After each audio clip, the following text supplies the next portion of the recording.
Hey everyone, welcome back to the VoskCoin YouTube channel. Today I'm going to be going over some pretty big news for Ethereum. The verdict is essentially out. If we do decide that Constantinople isn't until November or sorry, January, February, then I will probably try to push for including ProgPoW into Constantinople. So let's look at the pros, the cons, and kind of a potential timeline.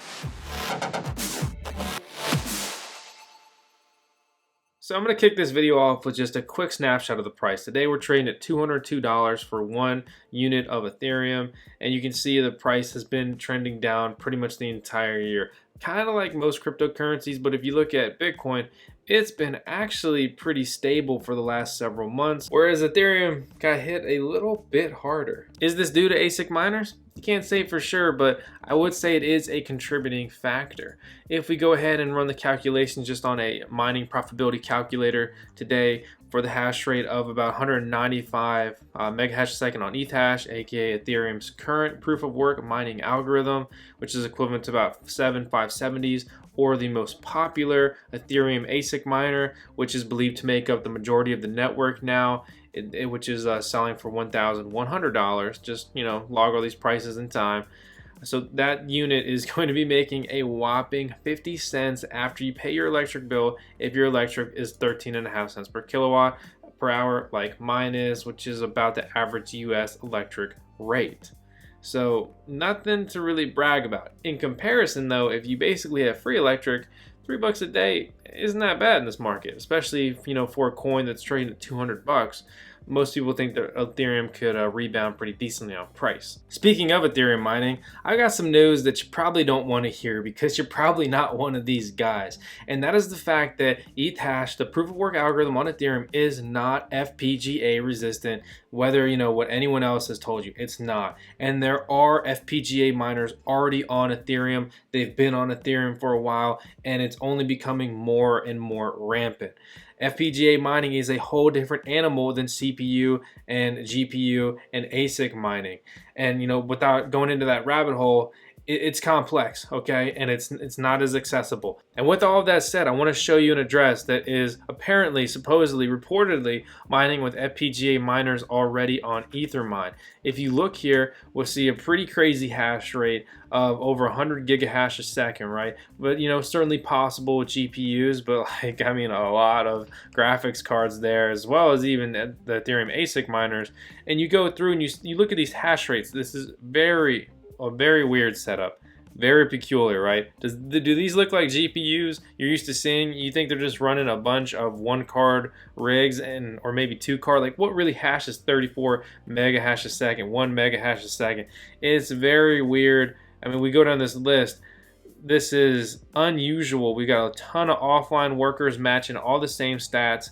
I can't give you official stats. This is more or less a rumor. I try not to put too many rumors on the channel, but I definitely believe that even if these aren't FPGAs, they're absolutely FPGAs on the Ethereum network that has been confirmed.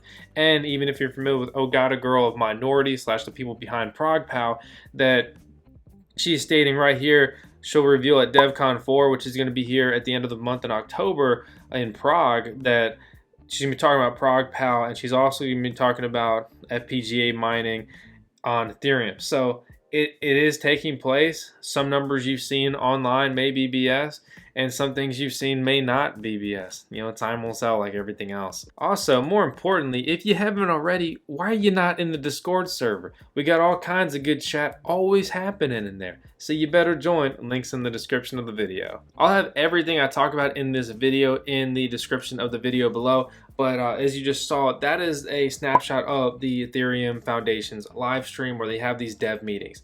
And if you're following Ethereum, if you're holding Ethereum, you may want to consider watching these, because this is where they announce and make the critical decisions that affect and impact the future of Ethereum. So, if you're mining it and holding it, investing in it, you might want to know the future. They're actually seriously considering ProgPoW, and quite honestly, my takeaway here, and I announced it previously, that my takeaway is that they would not move to ProgPoW.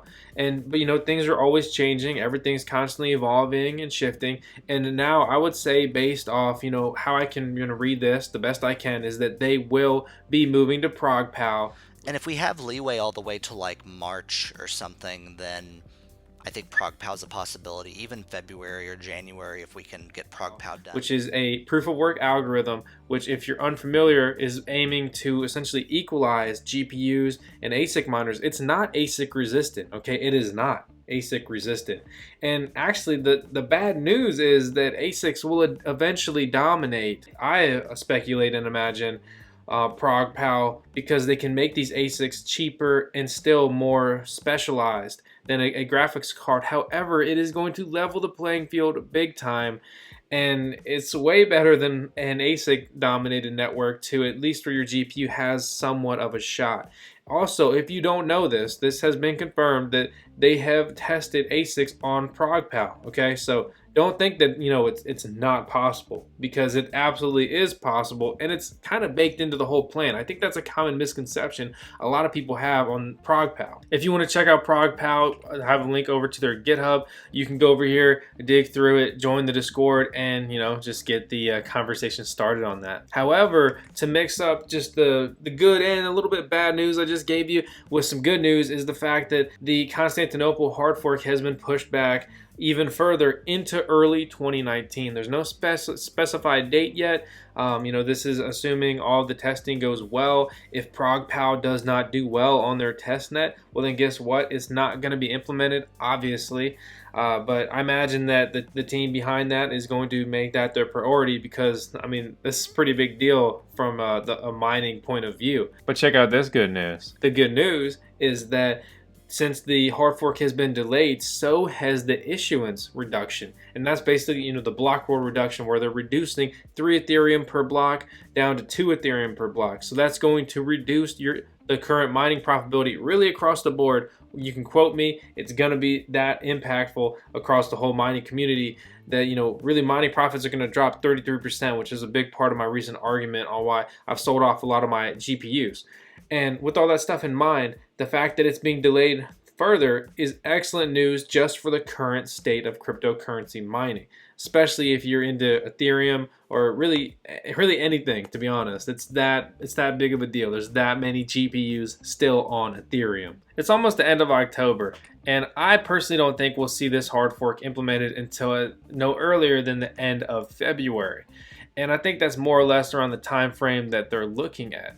Until then, the Innosilicon is going to have to roll out their A10 ETH master. And just to compare to the most popular Ethereum ASIC miner out right now, this only does, you know, about 200 megahash a second for almost double the power consumption. So you're cutting the power cost in half, and you're increasing the hash rate, we round up here, by double. So pretty big. It's going to outclass it pretty far. If you're a GPU miner looking for some good news, well, good news. I've got some good news. And that is this news of just chipmaker TSMC forecasts weaker crypto mining demand in Q4.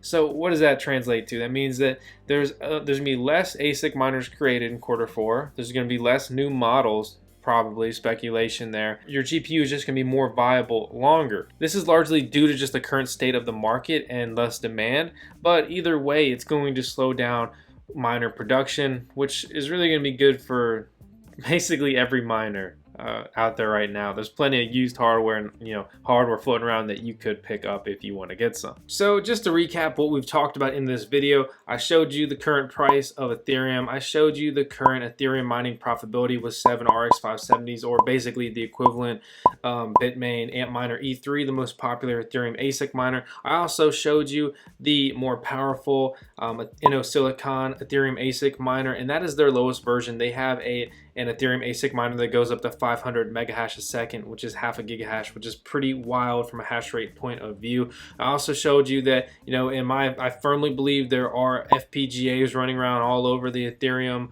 network as far as mining goes. I talked about ProgPoW and how I would consider that has moved from basically impossible to then it moved to unlikely, and now I would move that it's very likely that it's going to be implemented if it checks out on the test net, which I think the team is going to do everything in their power so that happens.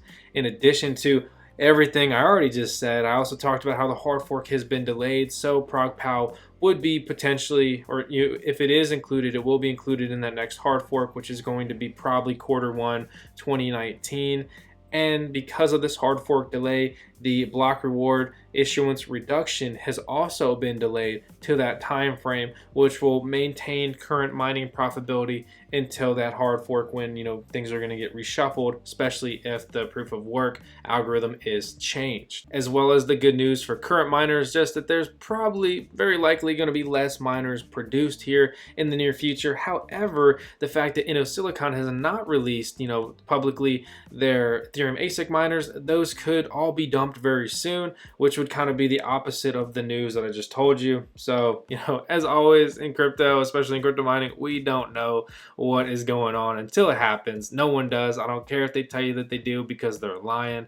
And that's really it, guys. That's just gonna go ahead and wrap up the video. This is also gonna be my first YouTube video where I use the Premiere function, which I'm really excited about. And we've opened up the option to join the VoskCoin YouTube channel as a member, which for $4.99 a month you support the channel and you get some cool perks, which you can read about on the channel. So without going on and on, thank you all so much for viewing. I appreciate when you guys check in. Hit the thumbs up, leave a comment, and I'll see you next time. Thanks for watching. I just wanna be with you. Yeah, I just wanna be with you.